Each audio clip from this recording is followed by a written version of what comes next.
जय ओम विष्णुपाद परमहंस परिव्राजकाचार्य अष्टोत्तरशत Shri Srimad his divine grace Abhay Charanaravinda Bhaktivedanta Swami Shri Prabhupada की अनंत कोटि वैष्णव वृंद की ग्रंथराज श्रीमद् भागवतम की इताय गौर प्रेमानंदे।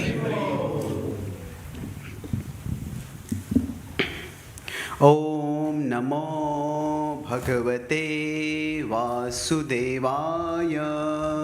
ओम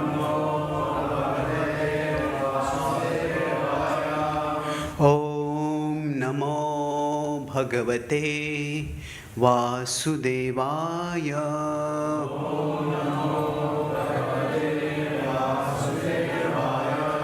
ओम नमो भगवते वासुदेवाय।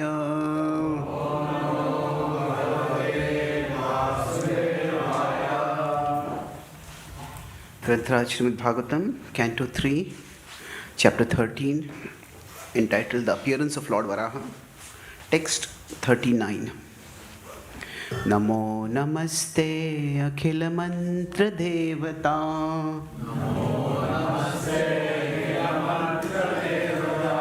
द्रव्याय सर्वकृतवे क्रियात्मने।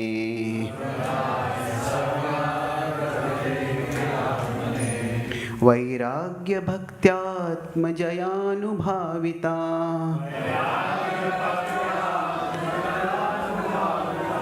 ज्ञानाय विद्या गुरवे नमो नमः।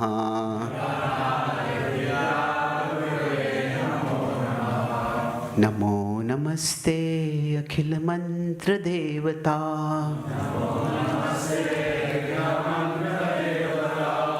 द्रव्याय सर्वकृतवे क्रियात्मने।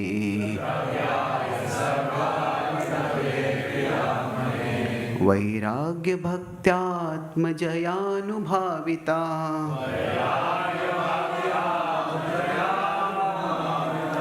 ज्ञानाय विद्या गुरवे नमो नमः।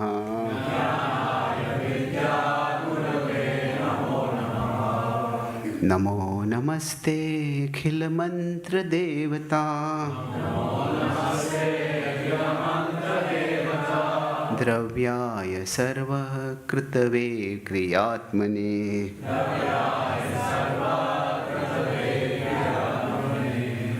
वैराग्य भक्त्यात्मजयानुभाविता।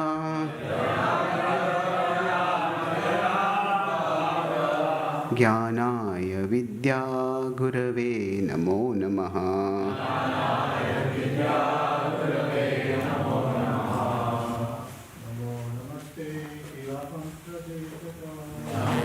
नमस्ते अखिल मंत्र देवता। द्रव्याय सर्वकृतवे क्रियात्मने। वैराग्य भक्तात्मजयानुभाविता। ज्ञानाय विद्या गुरवे नमो नमः। नमो नमस्ते अखिल मंत्र देवता। द्रव्याय सर्वे कृते क्रियात्मने। वैराग्य भक्त्यात्मजयानुभाविता। ज्ञानाय विद्या गुरवे नमो नमः। नमो नमस्ते अखिल मंत्र देवता। द्रव्याय सर्वकृतवे क्रियात्मने।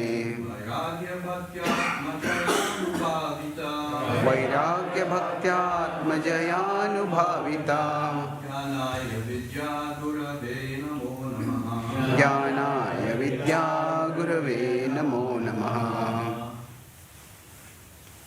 वैष्णव नमो नमस्ते अखिल मंत्र देवता। द्रव्याय सर्वकृतवे क्रियात्मने वैराग्यभक्त्यात्मजयानुभाविता ज्ञानाय विद्या गुरवे नमो नमः। नमो नमस्ते अखिल मंत्र देवता। नमो नमस्ते अखिल मंत्र देवता। द्रव्याय सर्वकृतवे क्रियात्मने द्रव्याय सर्वकृतवे क्रियात्मने वैराग्यभक्त्यात्मजयानुभाविता वैराग्यभक्त्यात्मजयानुभाविता ज्ञानाय विद्या गुरुवे नमो नमः। ज्ञानाय विद्या गुरवे नमो नमः। Word for word translation. Namaha Namaha. Obeisances unto you. They unto you who are worshipable. Akhila, all inclusive. Mantra, hymns. Devata, the Supreme Lord. Dravyaya, unto all ingredients for performing sacrifices. Sarva Kritave, unto all kinds of sacrifices. Kriyatmane, unto you the supreme form of all sacrifices. Vairagya, renunciation. Bhaktya, by devotional service. Atmajaya Anubhavita, perceivable by conquering the mind. Vijnanaya, knowledge, such knowledge. Vidya Gurave, the supreme spiritual master of all knowledge. Namaha Namaha. Again I offer my respectful obeisances. Translation purport by His Divine Grace A.C. Bhaktivedanta Swami Srila Prabhupada. O Lord, you are the Supreme Personality of Godhead and are worshipable by universal prayers, Vedic hymns, and sacrificial ingredients. We offer our obeisances unto you. You can be realized by the pure mind, freed from all visible and invisible material contamination. We offer our respectful obeisances to you as the Supreme Spiritual Master of knowledge in devotional service. Purport. The qualification of bhakti or devotional service to the Lord is that the devotee should be free from all material contaminations and desires. This freedom is called vairagya or renouncement of material desires. One who engages in devotional service to the Lord according to the regulative principles is automatically freed from material desires. And in that pure state of mind, one can realize the personality of Godhead. The personality of Godhead being situated in everyone's hearts instructs the devotee regarding pure devotional service so that he may ultimately achieve the association of the Lord. This is confirmed in Bhagavad Gita 10.10 as follows. Tesham satata yuktanam bhajatam priti purvakam tadami buddhi yogam tam yena mamupayanti te. To one who constantly engages in the devotional service of the Lord with faith and love, the Lord certainly gives the intelligence to achieve Him at the ultimate end. One has to conquer the mind, and one may do it by following the Vedic rituals and by performing different types of sacrifices. The ultimate end of all those performances is to attain bhakti or the devotional service of the Lord. Without bhakti, one cannot understand the Supreme Personality of Godhead. The original personality of Godhead or His innumerable expansions of Vishnu are the only objects of worship by all the Vedic rituals and sacrificial performances.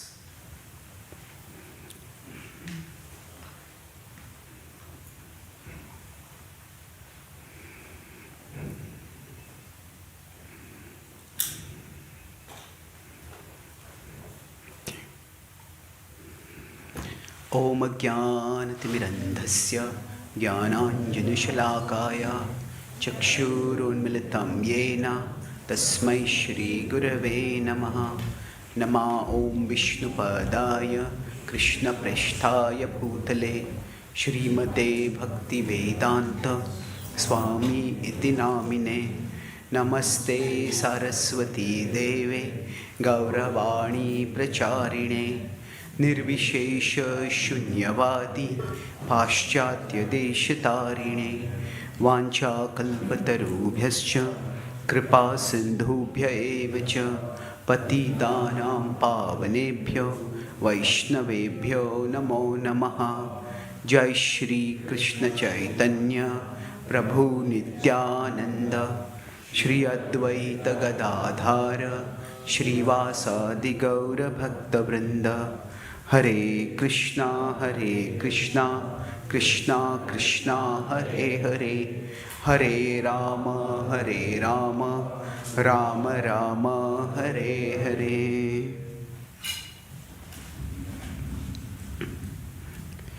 My dear Lord, please guide us all so that we can understand how you are the supreme ends for all that we pursue in life. Hare Krishna. So I'm grateful to be here today with all of you. And so we're discussing the third canto of the Srimad Bhagavatam. So generally whenever I give a class on a topic, I use a particular framework. So I call it Chit. Chit is, we try to expand our consciousness, Chetna. So we look at the context of what is going on. Then we'll look at some insights.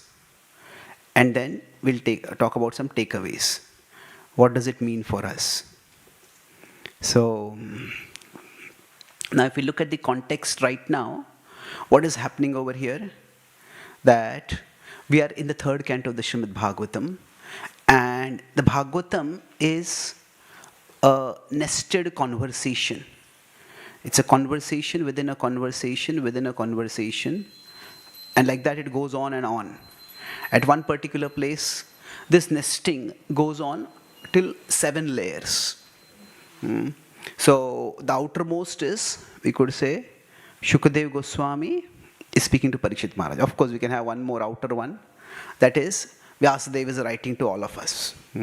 But Shukadev Goswami is speaking. Then, the outermost is Sutta Goswami is speaking to the sages of Naimisharanya. And then within that, Sutta Goswami to the sages. Then Shukadev Goswami to Parikshit Maharaj. Then within that, currently we have Maitreya speaking to Vidura, and now within that we have the sages, the Brahmanas, offering prayers to Lord Varahadev. So this is where we are right now. These prayers are going on in 3.13 right now. Of course, the entire chapter is not the prayers, but a major part of it is the prayers. Now, the prayers within the Bhagavatam are a major feature of the Bhagavatam. And this is what one of the things that distinguishes the Bhagavatam from many of the other Puranas also. That the action, the stories, they are described. However, in the Bhagavatam, as compared to most of the Puranas, the prayers occupy a significant amount of time. Generally, if we consider in terms of the content, the Puranas, they have some common features. There are stories. By stories, we could mean there is a narrative of the stories. This person did this, that person did that. Then within the stories themselves, there are the dialogues that are there. Now sometimes there are discussions themselves in place of the stories. That means the story is not much. Like the Bhagavad Gita is not a story, it's just a discussion. And just is not to minimize it, but it is to just contextualize that it's a discussion. Like Uddhav Gita is primarily a discussion. The events that led to the Uddhav Gita are relatively small, the discussion is very big. Mhm. Now, these are there in almost all the Puranas. But the prayers, this is distinctive to the Bhagavatam. Or at least, we could say not the prayers are distinctive, but the extent of the prayers, the length of the prayers. This is quite distinctive to the Bhagavatam. And one reason among many for this is that among the various books in the sacred canon, in the Vedic canon, the Bhagavatam is the book that faces death in the eye the most directly.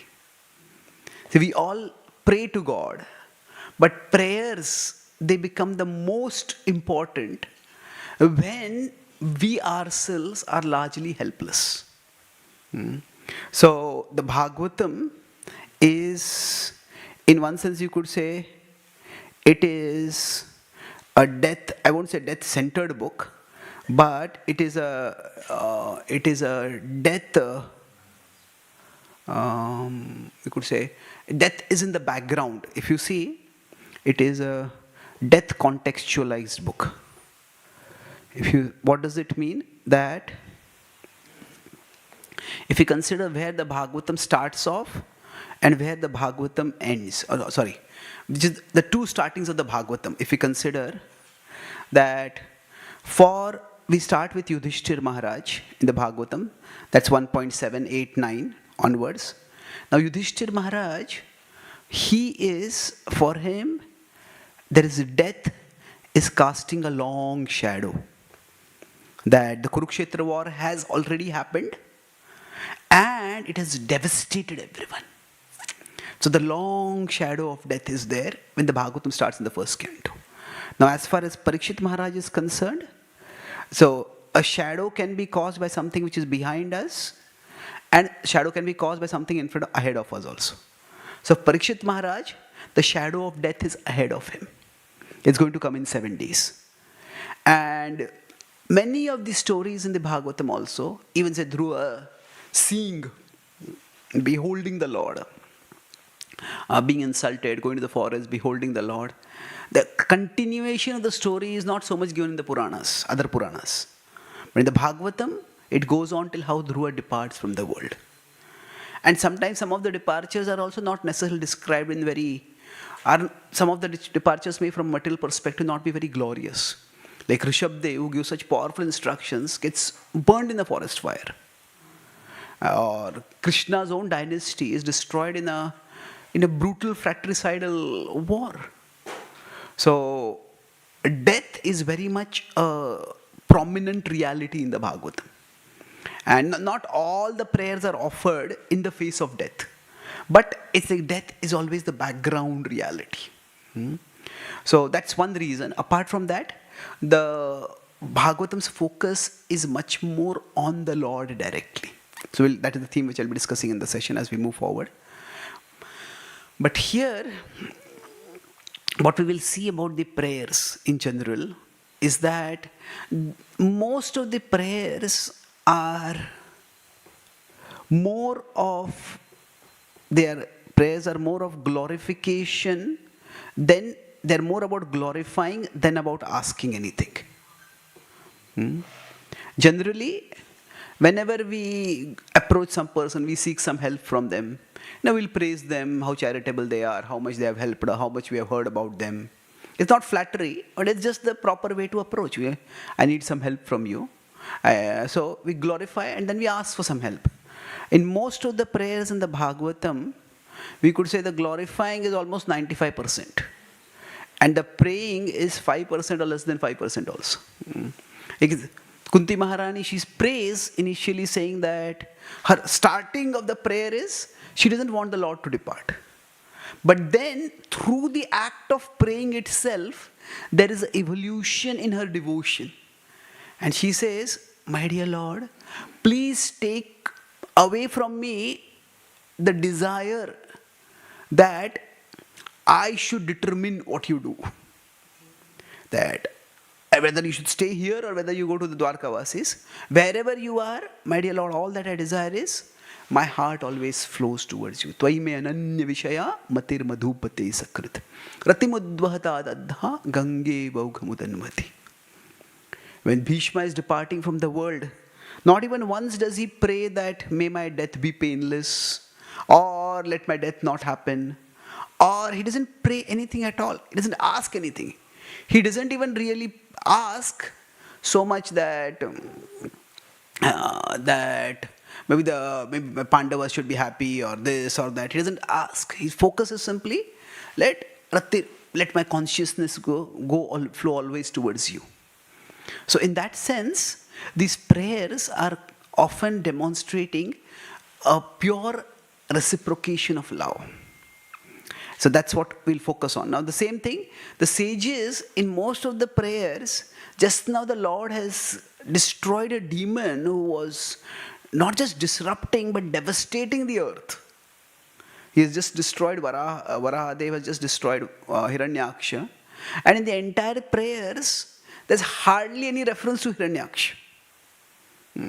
At least we'll see later on in Prahlad's prayers, when Hiranyakashipu is killed, Prahlad does, there are at least 3-4 verses which refer to the context, and he says, Hiranyakashipu was so powerful, everybody was scared of him, but you just effortlessly destroyed him. That I'm never not afraid of anything in this world, but I'm afraid of your anger. The people are afraid of your form, but I'm not afraid of your form, I'm only afraid of the illusions of this world. So here, it's almost like much of the prayers, prayers can be context dependent and they can be context independent. Context dependent means in a particular time, in a particular place, there are prayers. And there are context independent prayers. So nowadays, say within especially Christianity, there is a rejuvenation of prayers. There is a Christian prayer app which has become one of the most popular apps among spiritual apps in the Play stores. So now most of the prayers there are very context dependent. When you have lost a loved one, what should you pray? If you have got a terrible health diagnosis, what should you pray? If you are feeling depressed, what you should pray? Now these are important prayers. I'm not saying anyway that they are not. We all face specific challenges in life. And if we have some guidance about how to offer prayers in that way, we should do that. I have written a book on prayers inspired by Bhagavad Gita, where I'm talking about how we can take the Gita's verses and connect them with our heart and offer prayers. So there are context-dependent prayers which we can often relate with. If somebody has hurt us terribly, how to let go, how to forgive. These are good prayers to have. But most of the prayers in the Bhagavatam, so the Bhagavatam's prayers are largely context independent. That is, the focus is not on me and the problems I'm facing. The focus is on you, O Lord. And I just want to remember you and I want to be absorbed in you. So in many ways, if we consider what is spiritual growth, so I've now shifted to the insight part now, and we'll come to the specific prayer. But so I talk about Bhagavatam has these prayers, which is the focus, and the prayers are largely about glorifying the Lord. So normally for us, the world is very big, and Krishna, even if he exists, is small. It is okay, yeah, God is there somewhere, I have to pray to him, but I have this person is troubling me, and this is going wrong, and that is going wrong, and that is going wrong. When preaching, we'll say, the only problem in the world is a lack of Krishna consciousness. But the problem in my life is my authority does not respect me, or my subordinates don't listen to me. So, we say Krishna is the biggest reality, but quite often, the world and its problems become much bigger for us. And that's not wrong, because we have to deal with those problems. But the problems occupying a lot of our head space is a problem. So, as we grow spiritually, the world becomes smaller and Krishna becomes bigger. And that's why, when we come to this level, when we pray to Krishna, it is not so much that Krishna, you help me free me from this problem, or thank you that you freed me from this problem, or when, oh Lord, will you free me from this problem? that is not that important.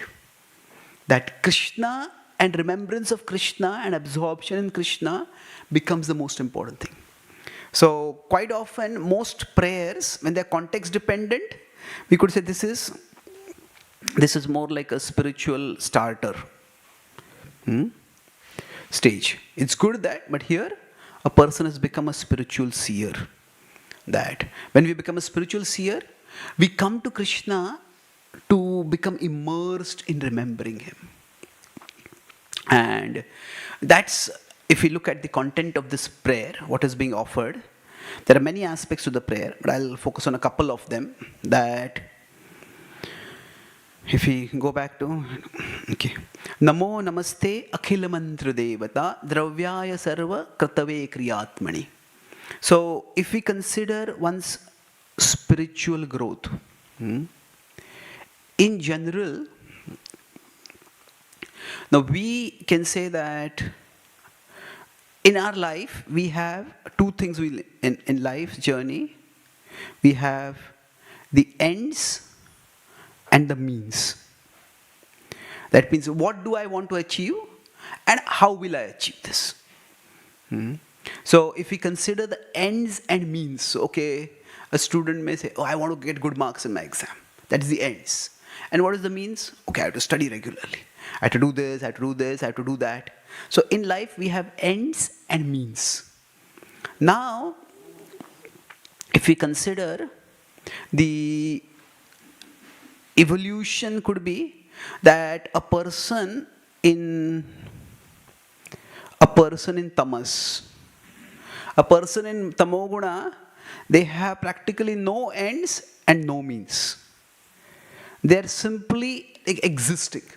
And nobody literally lives without ends and means, but maybe their ends and means are what? Okay, I just want to escape from life. And people will spend time watching Netflix, playing video games, just reading random stuff on social media. So in Tamoguna, there is no clear goal to pursue in life. And such people fall prey to conspiracy theories and this and that. If we are not committed to something, if you're not committed to something, we'll be distracted by anything. So in Tamoguna, there are no ends and there are no means. Now when we come towards Rajoguna, in Rajas, we have ends and we have means. Both become a little clearer. Because no ends, no means, but here it's largely escapist living. So in Rajoguna, the ends are materialistic. And sometimes the means can be religious or they can be non-religious. So Bhaktivinoda Thakur talks about people who are pious materialists. They're not everybody who's materialistic is necessarily impious or godless. India is experiencing you could say, a cultural rejuvenation after the building of the Rama temple and other things. But it's interesting that while the cultural rejuvenation is happening, materialism is also increasing. It's that from cultural path, people are going towards, you could say somewhat spiritually, they're becoming receptive, or at least interested, but it's not non-materialistic. So, in Rajoguna, there's some interest in God. So, God, the world is the end, and God is the means. Okay, I want to achieve certain things. How do I achieve them? I have to pray to God. So, generally speaking, the first two lines, in the even Vedic context, most people were pious materialists. And there's one Western author, he read the Rig Veda, when Europeans came to India, he said, the Rig Veda is the most materialistic religious book in the world he has ever read. Now what do you mean by materialistic religious book? It is basically describing, okay, if you have this problem, chant this mantra. If you have this issue, you do this. If you want to destroy your enemy, do this. If you do this, do this. So the idea is that there are many mantras mentioned, but the mantras are meant to achieve certain ends. Like mantras are associated with some celestial weapons. And through that, we can attack and destroy an enemy. So the idea that the end is God. That is not very prominent in the Karmakanda section. In the Karmakanda section, the idea is the means is God in many ways. Not only God, we have to work in this world also. Nahi suptasya simmasya pravishanti mukhe mruga. Lion cannot just lie with open mouth and a deer will come into its mouth. Lion also has to endeavor. But we humans understand that my endeavor alone is not enough. There is some higher being and I need to propitiate that being also. So this is the level of pious materialism. From there, once we come to some level to sattva. In sattva, the means quite often becomes religious. And the ends, they become spiritual in the sense that it could be Krishna or it could be moksha. This world is a place of suffering, and fulfilling desires itself does not lead to freedom from suffering. Now, for all of us, when we talk about purification or purifying our desires, what does it mean? Practically speaking, we all need to get this realization that fulfillment of desires does not lead to fulfillment of heart. And in one sense, we all know it, but when a desire comes up, we tend to forget it. Oh, I want to eat this, I want to watch this, I want to meet this person, I want to have this relationship, I want to get this position. Nowadays, everybody wants to be a social media influencer. So what happens is, we may have our desires, but fulfilling our desires does not lead to fulfillment of heart.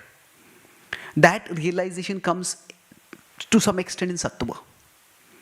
And then when that realization comes, then we start thinking that, okay, what should I be doing in my life?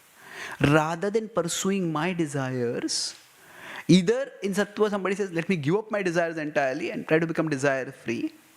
Or if we come towards bhakti, we align our desires with the Lord.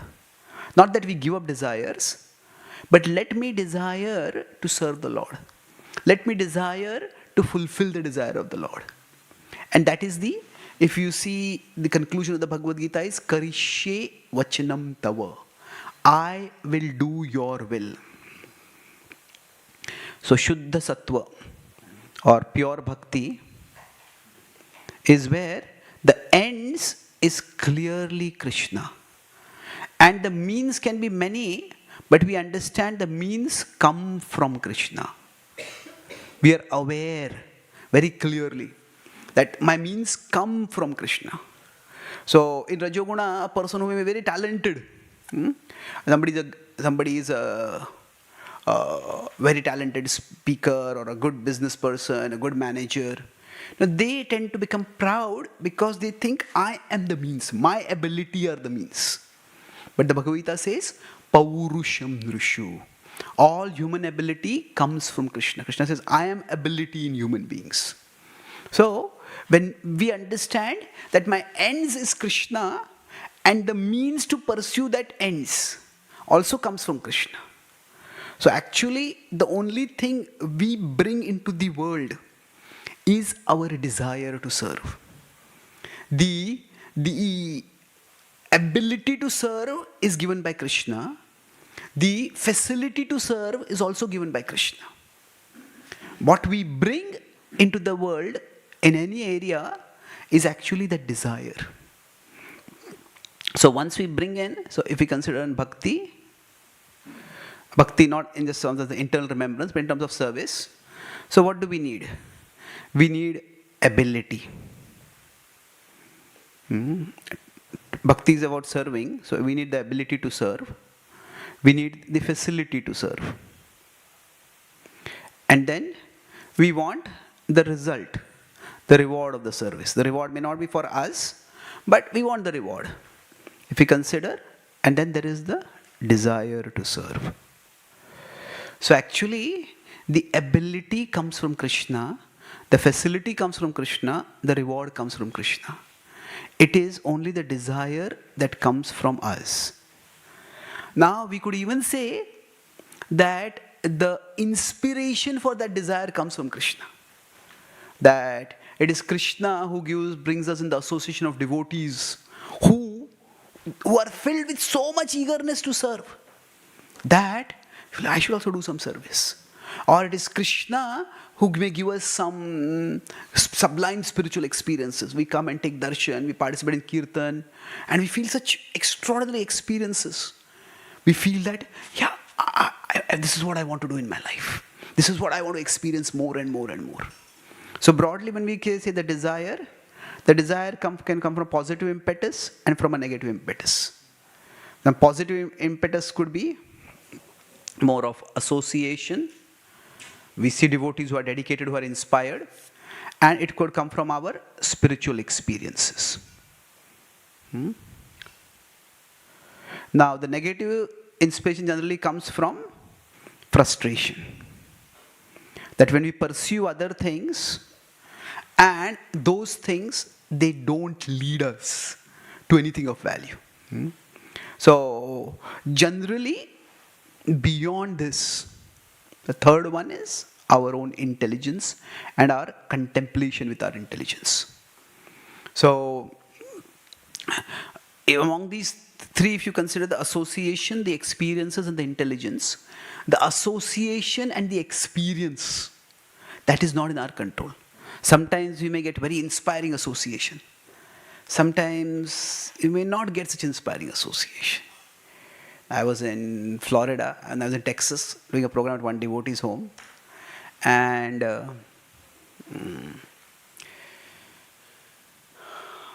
was a notice, like a quote, humorous quote in their home. It says that we look forward to all our guests. To some guests, we look forward to their arriving. To some guests, we look forward to their departing. Which category you fall in depends on how you behave while you are here. Now, the idea is, for all of us, there are some people who bring happiness wherever they go, and some people bring happiness whenever they go. So, even in association, for us, it's not that every single devotee's association will be inspiring. Some devotees' association will be sometimes quite a bit demanding also. I was doing once a devotee relationship seminar, and I asked, we have to, when we are practicing bhakti, we have to tolerate many things. So what all do we have to tolerate? So one devotee raised his hand very enthusiastically. He says, so yes, what all do we have to tolerate? He said, we have to tolerate devotees. So I said, yes, that's a good realization. And if we keep practicing bhakti, we'll also come to the realization that devotees are tolerating us. Isn't it? So, yasman no dujate loko, loka no dujate chaya. That we try to live in such a way that we don't disturb others and we don't get disturbed by others. But my point is that inspiring association may sometimes be there, sometimes not there. Spiritual experiences we may or we may not get all the time. But what we can have is our own intelligence. Or we study scripture and we make sure that our intelligence remembers and reminds us why Krishna is the most desirable reality for me. So that's the last part of this verse where it says that Jnanaya Vidya Gurave Namo Namaha. So, Dravyaya Sarva Kritave Kriyatmane, I talked about it, how you are the ultimate goal for achieving everything. You are the ultimate purpose of everything. But that purpose we cannot realize till we have some Vairagya Bhaktya. We have some Vairagya, some detachment from our own desires. Bhaktya Atma Jaya Anubhavita. So Atma Jaya Anubhavita, what does it mean? This is not Atmaja. Atmaja is somebody's relative. It is Atma Jaya. Atma here refers to the mind. It's our mind is filled with many, many desires, and those desires distract us. But when we have sufficient level of control over our mind, Atma Jaya. So if I'm coming and taking darshan of the Lord, but I'm thinking, oh, I have to meet this person, I have to tell this person, will this person listen to me? Will I be able to distribute books today? How much will be my score? We are filled with all those desires, then we cannot really relish the presence of Krishna, even when we are in His presence. So Atmajaya Anubhavita. Anubhavita, when we experience, we have that experience, that Anubhava and Anubhava. Within that experience, we have some emotion that comes. So Atmajaya Anubhavita. So for that to happen, that can happen spontaneously at times by Krishna's mercy. But for most of the times, we need to sustain it with our intelligence. So Jnanaya Vidya Gurave. That Jnana, the Jnana to persevere in our bhakti, that comes from you, O Lord. You are the Vidya Gurave. You are the person who is the giver of wisdom. Prabhupada quotes that 10.10 in the Bhagavad Gita, Tisham Satata Yuktanam Bhajatam Priti Purvakam Dadami Buddhi Yogam Tam Yenamam Upayantite. That when we have a favorable attitude towards serving Krishna, then Krishna will give us the intelligence of how to come to Him. So, that is the last point I'll conclude with over here. That for us, the takeaway. This is quite often a catch-22 kind of situation for us. That what comes first? Does the desire, like over here I said, that the ability to serve, the facility to serve, the reward for service, all this will come from Krishna. The desire has to come from us. But then the sustainable basis for the desire is our intelligence. Sustainable behaviors. We can say we can have our intention, we can have our determination. But the determination, buddhya dhriti grahitaya. Krishna says that our intelligence is sustained by our determination. So what comes first? The desire to serve or the intelligence to serve?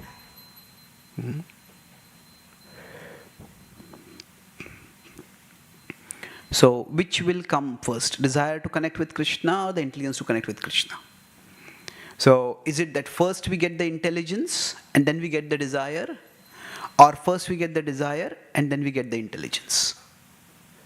Now, what do you think? Desire comes first. Yes, if you consider 10.10 is indicating this. Krishna says, you do bhajatam priti purvakam. When you do bhajatam priti purvakam, that means you have some desire for me. You have some positive, affectionate disposition towards me. Then I will give you the intelligence to serve. Now this is what Krishna talks in 10.10. But if you go to a little earlier, 3.43, there he says, Evam buddhehe param buddhva samsthabhyatmanam. That with your intelligence, situate yourselves on the spiritual platform. With your intelligence, understand that you are a soul and that you are meant to connect with the whole.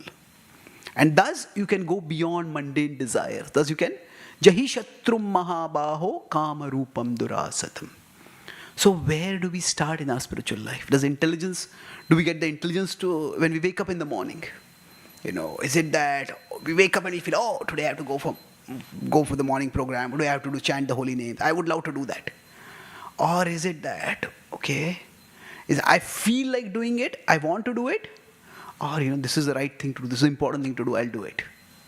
So that is the idea that this is where yena kena prakarena, from wherever we can start. It is, some days we can feel our way to actions. Some days we have to act our way to the feelings. Some days we feel our way toward action, means we feel like coming to the temple and we come to the temple and take darshan. Some days we don't feel like it, but we act our way. With our intelligence we act, and by acting, gradually the feeling will come. And that's why somehow or the other, that is the operational principle. At some days, so basically, the desire is associated with our mind, and then the intelligence, of course, is associated with our buddhi, mana and buddhi. So Krishna says, Mai arpita mano buddhir mam evaishyasya asamshayah. With your mind and intelligence both offered to me, you will come to me. But for us, right now, sometimes our mind is offered, sometimes the intelligence is offered, but at least something should be offered to Krishna. And that's how we will keep moving towards Krishna. So we can pray. We may have a little desire. With that little desire, we start practicing bhakti. We start doing some activity, and gradually our intelligence starts becoming clearer. Or sometimes we have a little intelligence. With that, we do an activity, and then slowly the desire starts awakening. But because neither of these are steady for us, that's why our bhakti is right now fickle. But gradually speaking, our intelligence can be strengthened, our mind can be purified, and then we'll become steadier in bhakti, and the experience of joy will also become deeper and richer for us when we become more absorbed in Krishna. Generally, it is easier to maintain a steady intelligence than to maintain a steady desire. So that's why the conviction of the intelligence is more important. Because the desires, we can't really predict which desire we'll have when. We can try to have the desire, but we cannot control that. So in that sense, at our stage, the buddhi is more important.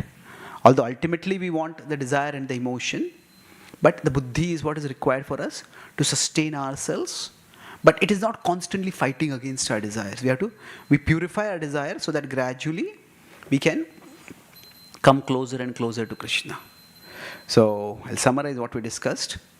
Our topic was, broadly, how we grow spiritually. So within that, I talked about 3 distinct things. First was the context, CIT. So context was, we discussed about how this is the 4th level nesting. The conversation with Sutta Goswami and sages, Shukadeva Goswami and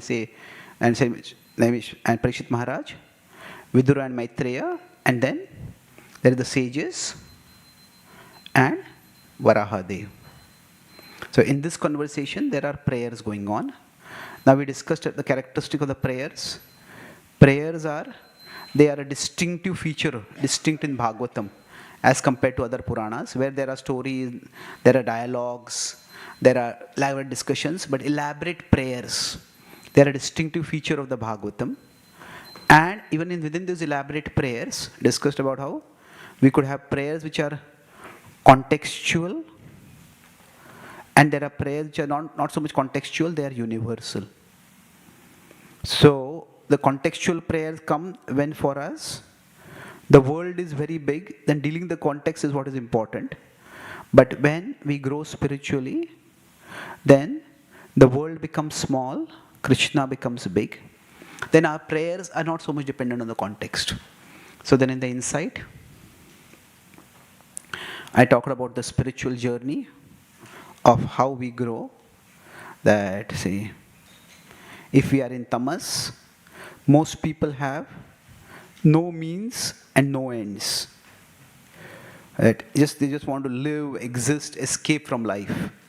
In rajas, which is the place where people have means that are worldly, that are materialistic, and the ends are, they could be either religious or non-religious. So most of the depiction in the Bhagavatam is from here. The Bhagavatam is not really largely focusing on tamasic people. It's talking about people who are pious, but for them to become spiritual. So then in Sattva, what happens? Gradually not means and ends, here it is. The ends are materialistic and the means are religious. And gradually for us, the ends start becoming non-material. We understand that fulfillment of desires does not lead to fulfillment of hearts. And the means, they are a mix of material and non-material. We start whatever means we use. But as we become in pure devotion, Shuddha Sattva, that's when we understand the means, the ends is Krishna, and the means also comes from Krishna. The ends and means both become Krishna-centered. And we discuss what are the takeaway for us. That, actually within this means, I also talked about one more thing, that for service, broadly we need 4 things: the desire to serve, the ability to serve, the facility to serve. Ability means somebody has speaking or singing ability. Facility is they're invited to some kirtan program, they're invited to give some classes. And then there's the reward of service. So all of these come from Krishna. The desire, it is what comes from us. But even when the desire comes from us, it just doesn't come only from us. It can come from association, it can come from spiritual experiences, it can come from intelligence. So I discussed what is the takeaway? Somehow or other, yena kena prakarena. What do we start with? The desire to serve or the intelligence to serve? That sometimes we feel our way to actions, sometimes we act our way to feelings. So both could be true, but the important thing is, from wherever we start, that is how we move ahead. Krishna talks about both possibilities. So somehow or the other, we continue in our bhakti till we come to the point where both our desire and intelligence will be directed towards Krishna, and that's when we'll become fully absorbed in Him. Thank you very much. Hare Krishna.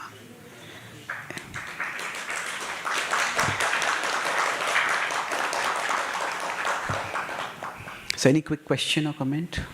Okay, let's go. Thank you, Guruji. Let's say there's a student who has a desire to study in the most prestigious university of the country. He works hard, gets admission.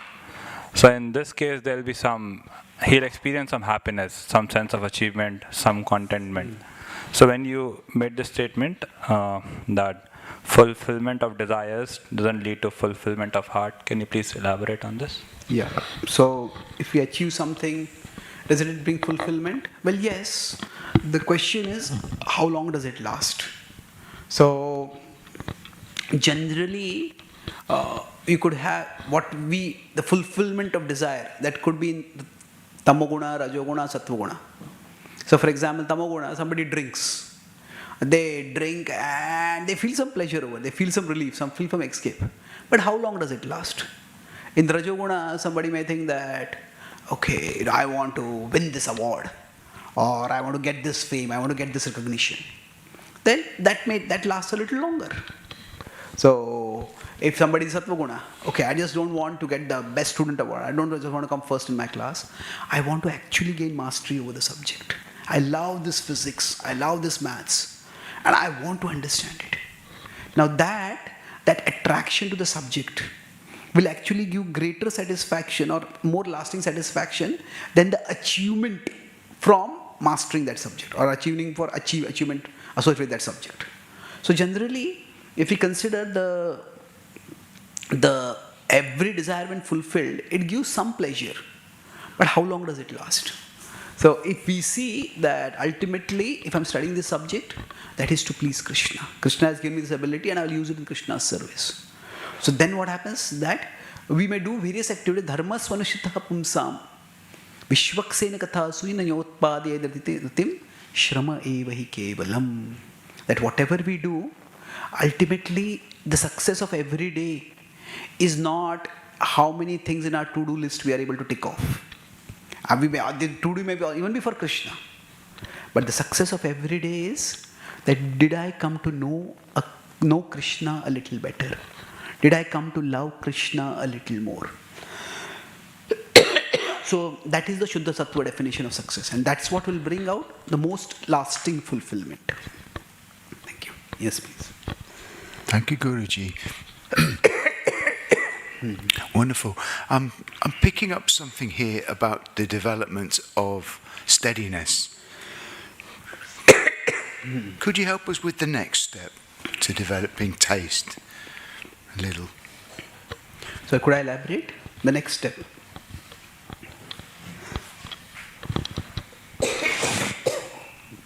Sorry.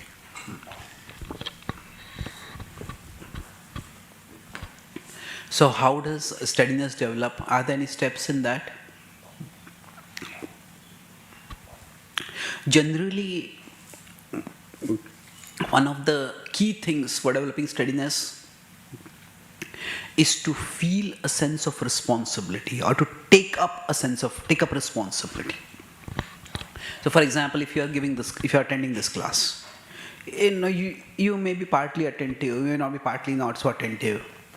But suppose after this class, whatever you're going to speak, whatever you hear, you are going to You have to speak on a similar topic after this. And then you are going to speak. Then when you take responsibility for sharing the philosophy, then what happens? We start hearing much more. So in general, there are various kinds of dhyan. There is, in the Bhaktivedanta Manor, it is said there is Nama dhyan, Rupa dhyan, Lila dhyan, and Seva dhyan. We remember the names of the Lord, his form, his pastimes, and his service. Now, all of these can be very absorbing, but in general, we can take the most responsibility for Seva dhyan. That when I take some responsibility for some service, then it is easier to, in a sustained way, remember. In a very advanced stage, we can be absorbed constantly in Nama, Rupa, and Lila Dhyan. But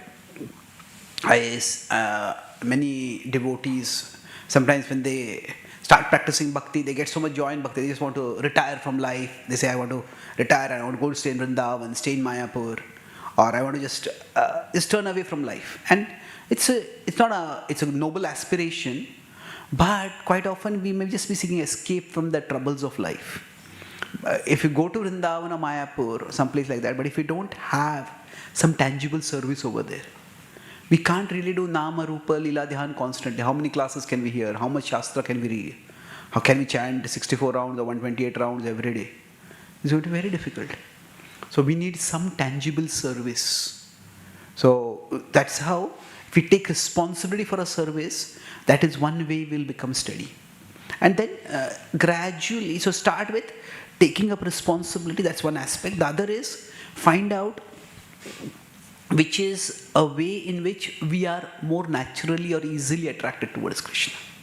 So somebody may like music. Then hearing kirtans or participating in kirtans is what much more easily will come for them. Somebody may like philosophy. And not just philosophy in general, they may like a particular speaker. So this is in the Bhaktivedanta Manor called as Uddipan. Just like there are sensual stimuli. Like somebody is alcoholic. They're triggered whenever they see alcohol. But it's not that every alcohol might trigger them. They might be not triggered by wine, they might be triggered by whiskey or beer or whatever. Some things trigger them, like sense objects. Not that, say, when a man sees any woman, that person get agitated. Maybe. But some objects trigger us more than others. So like that, the same way for women and men also, the other way around. But the point is that with respect to Krishna also, there may be certain manifestations that attract us more. We come and take darshan every day, but some days, the dressing might be such that we just feel very attracted.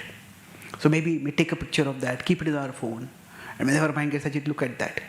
So take responsibility and cherish the spiritual stimuli that attract us to Krishna. And that way, we can make ourselves steadier in bhakti. Okay? Thank you very much. Grantraj Srimad Bhagavatam ki, Srila Prabhupada ki, Gaura Bhakta Vrinda ki, Nitai Gaur Premanande.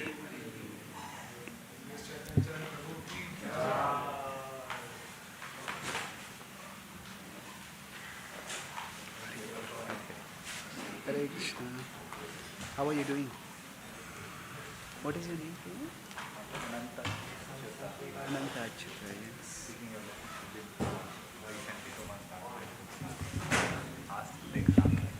Oh, wonderful. I joined this year.